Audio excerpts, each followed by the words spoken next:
भाग्यश्री के भाग्य ने धोखा दे दिया। उसकी हसरत थी इंजीनियर बनने की, लेकिन उसकी लाइफ की स्क्रिप्ट तो कोई और ही लिख रहा था। 22 साल की भाग्यश्री को किडनैप किया गया, फिरौती मांगी गई, लेकिन यह कहानी सिर्फ किडनैपिंग की नहीं थी। नमस्कार दोस्तों, मैं हूं पंचम प्रकाश और ये है क्राइम कनेक्ट, अपराध की दुनिया की चौंकाने वाली असली कहानियां। आज की कहानी है 22 साल की चुलबुली भाग्यश्री की। अपने माँ बाप की लाडली भाग्यश्री, जिसने बड़ी उम्मीदों से इंजीनियर बनने के लिए पुणे के एक कॉलेज में दाखिला लिया था, लेकिन उसे पता नहीं था कि उसकी मौत से पहले ही उसकी कब्र खोदी जा चुकी है। ये कहानी ले जाती है महाराष्ट्र के अहमदनगर जिले के कमरगांव की एक अंधेरी सड़क पर। सड़क के किनारे सुनसान जंगल में 3 लड़के फावड़ा और कुदाल लेकर जमीन खोद रहे हैं। 6 फीट गहरी और 8 फीट लंबी कब्र तैयार करने में उन्हें कई घंटे लग गए। ये उनके ऑपरेशन किडनैप का पहला फेज था। तारीख थी 29 मार्च 2024। कब्र तैयार कर ये लोग वहां से निकल गए। उन्हें इंतजार था अगले दिन का, 30 मार्च का। 30 मार्च का दिन उन्होंने भाग्यश्री की लाइफ का अंतिम दिन तय किया था।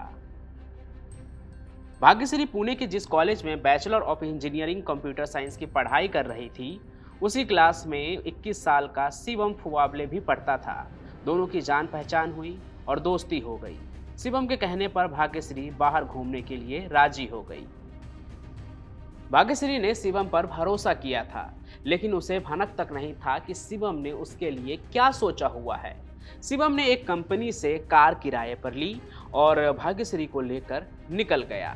रास्ते में उसके 2 दोस्त सुरेश शिवाजी इंदुरे और सागर रमेश यादव साथ हो लिए। अपराधियों की तिगरी एक साथ और सबसे अनजान भाग्यश्री दूसरी तरफ।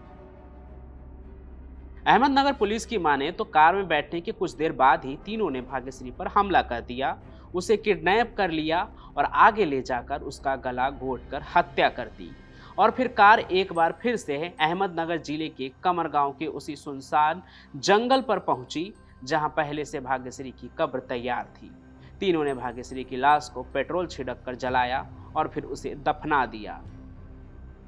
30 तारीख को ही जब बेटी से मां की बात नहीं हुई तो पुलिस में गुमशुदगी का केस दर्ज करवाया गया और जांच शुरू हुई। 2 दिन और गुजरे, मां बेहाल थी, पुलिस भी हैरान। एक जीती जागती लड़की यूं कहां गायब हो गई। 2 अप्रैल को अचानक मां के मोबाइल पर एक मैसेज आया। मैसेज भाग्यश्री का था। मैसेज दरअसल भाग्यश्री के फोन से भेजा गया था और हिंदी में था। लिखा था, अल्लाह हाफिज सुदे फैमिली, भाग्यश्री को खोजना बंद कर दो। हमने उसे किडनैप कर लिया है, हमने उसे विदेश भेज दिया है। अगर उसे देखना चाहते हो तो उसके बैंक अकाउंट में 9 लाख रुपये जमा कर दो। मैसेज में यह लिखा था कि अगर पुलिस को खबर दी तो भाग्यश्री के छोटे छोटे टुकड़े कर लातूर जिले में आपके हरुंगुल गांव में फेंक दिए जाएंगे। जाहिर है पुलिस को इस मैसेज की खबर तुरंत ही लग गई। किडनैपिंग एक्सपर्ट की राय ली गई। सबने कहा कि किडनैपिंग के 2-3 दिन बाद फिरौती का संदेश आना अच्छा संकेत नहीं है। पुलिस ने जांच का दायरा बढ़ाया और भाग्यश्री के कॉलेज के दोस्तों से पूछताछ की। उसी में शिवम का नाम सामने आया। शिवम से सख्ती की गई तो वो टूट गया और उसने गुनाह कबूल कर लिया। उसके बाकी 2 दोस्त भी पकड़ लिए गए। पुलिस ने कार रेंटल कंपनी से वो कार भी बरामद कर ली जिसमें भाग्यश्री को मारा गया था।